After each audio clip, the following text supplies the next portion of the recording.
نحمدہ و نصلی علی رسولہ الکریم اما بعد واعوذ باللہ من الشیطان الرجیم بسم اللہ الرحمن الرحیم رب اشرح لی صدری ویسر لی امری واحلل عقدۃ من لسانی یفقہوا قولی۔ آپ کی ہوسٹ سائمہ عزیز آج ایک نئے ٹاپک کو لے کر آپ کے سامنے حاضر ہے۔ میرا جو آج کا ٹاپک ہے وہ ہے دنیا کا سب سے پہلا رشتہ۔ جی ناظرین، دنیا کا سب سے پہلا رشتہ میاں اور بیوی کا ہے۔ ازدواجی رشتہ سب سے پہلا رشتہ ہے جو اس دنیا میں قائم ہوا، جیسے حضرت آدم علیہ السلام اور بیوی حوا کا رشتہ۔ یہ رشتہ ایک دوسرے کے ساتھ جڑ کر رہنے کا ہے، یہ رشتہ ایک دوسرے کے ساتھ دوستی اور ہم آہنگی کا ہے، یہ رشتہ ایک دوسرے کے پردے کا ہے۔ اسی لیے قرآن میں اللہ تعالیٰ نے فرمایا کہ میاں بیوی ایک دوسرے کا لباس ہے۔ اللہ نے جتنے رشتے بنائے ہیں سب سے اہم رشتہ میاں بیوی یعنی ہسبینڈ اینڈ وائف کا ہے، سب سے قریب ترین رشتہ میاں اور بیوی کا۔ اسی لیے لباس سے زیادہ کوئی چیز انسان کے قریب نہیں۔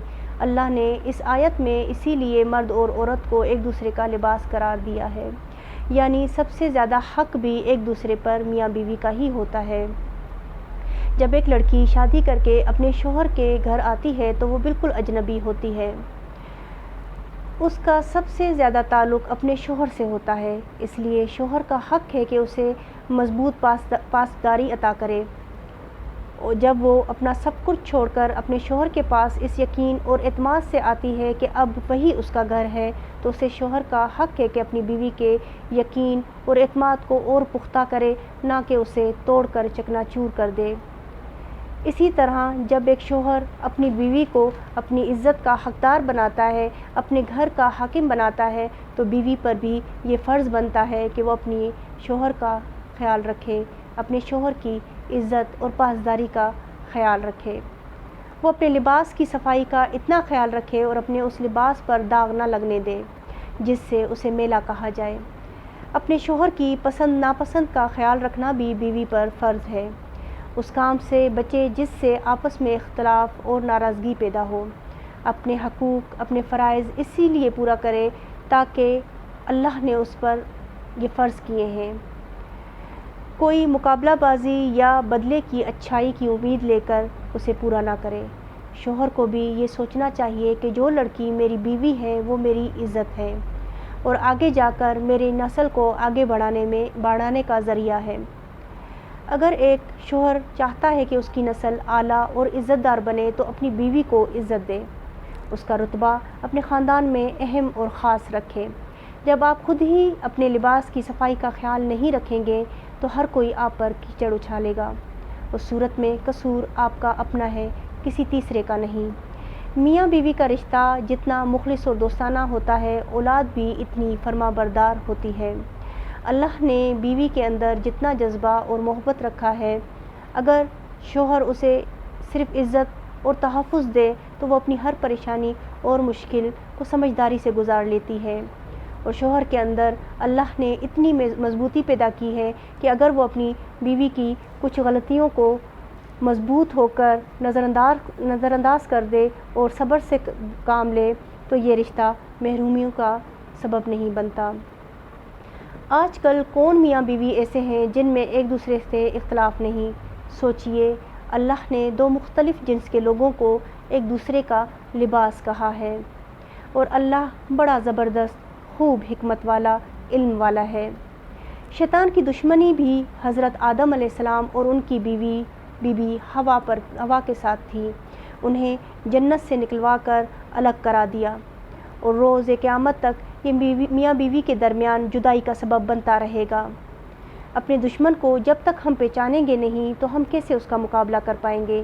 جس طرح اللہ نے اس رشتے کو مضبوط بنایا ہے، اسے ویسے ہی جوڑے رکھنے میں انسان کی فلاح اور شیطان کی ناکامی ہے۔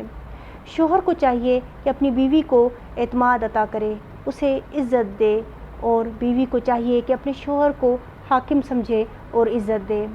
حقوق دونوں کے ایک دوسرے پر ہیں، مگر جب تک قدر نہیں کریں گے تو حقوق ادا کرنے کی بات تو بات کی ہے۔ ایک دوسرے کے جذبات کی قدر نہیں کریں گے تو حقوق کہاں پورے ہو سکیں گے؟ اللہ کی صرف اس آیات کو یاد رکھیے اور زندگیوں میں آسانیاں پیدا کریں کہ میاں بیوی ایک دوسرے کا لباس ہیں۔ کسی پر اس کی زندگی اتنی تنگ مت کریں کہ اللہ کی زمین اسے چھوٹی لگنے لگے۔ کسی کو اتنے دکھ اور درد نہ دیں کہ اس کی خاموشی آپ کے لیے بد دعا کا کام کرے۔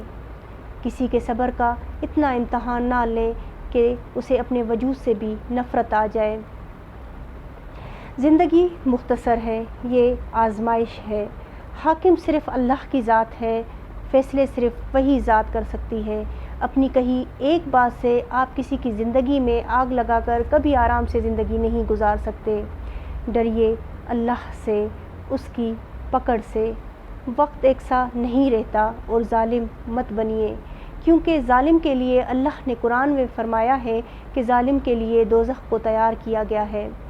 فرمان مصطفیٰ صلی اللہ علیہ وآلہ وسلم ہے کہ جس نے اپنے اوپر ظلم کرنے والے کے خلاف بد دعا کی، اس نے اپنا بدلہ لے لیا۔ مظلوم اگر کچھ بھی نہ بولے، اگر آپ کے ظلم سے اس کے آنکھ سے آنسو گرا تو سمجھیے آپ نے دونوں جہاں گنوا دیے، کیونکہ خاموش بد دعا 7 آسمانوں کو چیر کر اللہ کے پاس پہنچتی ہے۔ ایک اور حدیث میں ہے، رسول پاک صلی اللہ علیہ وسلم نے فرمایا کہ ظلم سے بچو، کیونکہ ظلم قیامت کے دن اندھیروں کا سبب بنے گا۔ قیامت، جی قیامت، ایسا خوفناک دن، ایسا ہولناک دن کہ اس کا ہم اندازہ بھی نہیں لگا سکتے۔ جس نے آج خود کو ظلم سے روکا، اس دن وہ اندھیروں میں نہیں نور میں ہوگا۔ اگر میری باتوں کا آپ پر کچھ اثر ہو رہا ہے اور میری باتیں آپ کو سمجھ آ رہی ہیں تو مجھے سپورٹ کیجیے، میرے چینل کو سبسکرائب کیجیے، لائک کیجیے، شیئر کیجیے۔ وآخر دعوانا والحمد للہ رب العالمین۔ السلام علیکم ورحمۃ اللہ وبرکاتہ۔